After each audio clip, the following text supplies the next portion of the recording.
Всех приветствуем на нашем канале Animals and People. Расскажем вам интересные истории из жизни собак. На улицу часто выкидывают беспородных собак. Но и порода не всегда становится гарантией хорошей жизни. Например, это доказала история таксы по кличке Джесси. Ее обнаружили в подъезде дома в Курске. В округе никогда не замечали человека с таксой, поэтому появление Джесси всех поразило. Сердобольные соседи стали заниматься поиском хозяина. Но многочисленные объявления игнорировали. Стали закрадываться плохие мысли, возможно, в подъезд собачка не прибилась, а была подброшена.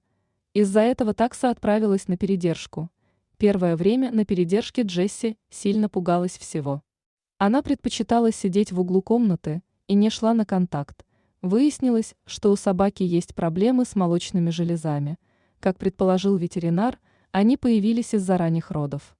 Из-за стрессов Джесси отказывалась от еды. Но внимание, терпение и забота кураторов помогла Джесси преобразиться.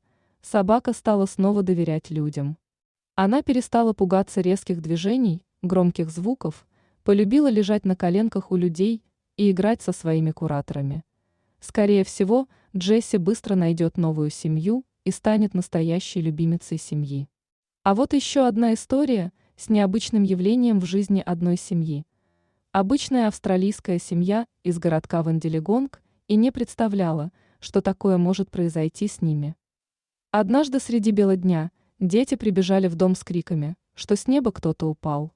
Глава семейства обнаружил в траве не то щенка, не то лисенка, и не поверил детям.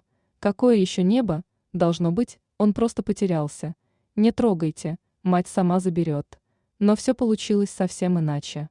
Спустя несколько часов ничего не изменилось, зверушка жалобно скулила в траве, и никто за ней так и не явился. Ладно, повезем к ветеринару, это чудо-юдо. Врач сначала было растерялся при виде необычного щенка, а потом сообразил его осмотреть. Вот тут-то и нашлись следы больших когтей. Это была хищная птица.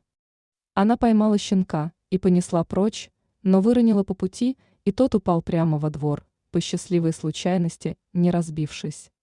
Выходит, дети были правы, пришелец и впрямь свалился с небес. Но кто ты такой? Ветеринар отвез щенка в местное отделение австралийского фонда Динго, и там опытный специалист сразу сунул палец в перчатки щенку в нос, а тот не замедлил вцепиться в него маленькими острыми зубками. Все ясно, это Динго. Слишком мелкий, недель 5 от роду, как раз из недавнего зимнего помета. В южном полушарии сейчас середина весны. Еще ничего толком не умеет, но рефлексы берут свое. Ишь какой наглый. А давай-ка возьмем кровь для анализа ДНК. Анализы показали редкую, невероятную удачу. Щенок на 100% был чистокровным динго из австралийских Альп. Для понимания, большинство динго на континенте давно смешались с домашними собаками. 50–80% всех животных гибриды, чистых динго почти не осталось, и их отчаянно пытаются возродить. Ванди, как назвали мелкого хулигана, стал просто находкой. Теперь он войдет в группу по восстановлению популяции. Когда подрастет, конечно.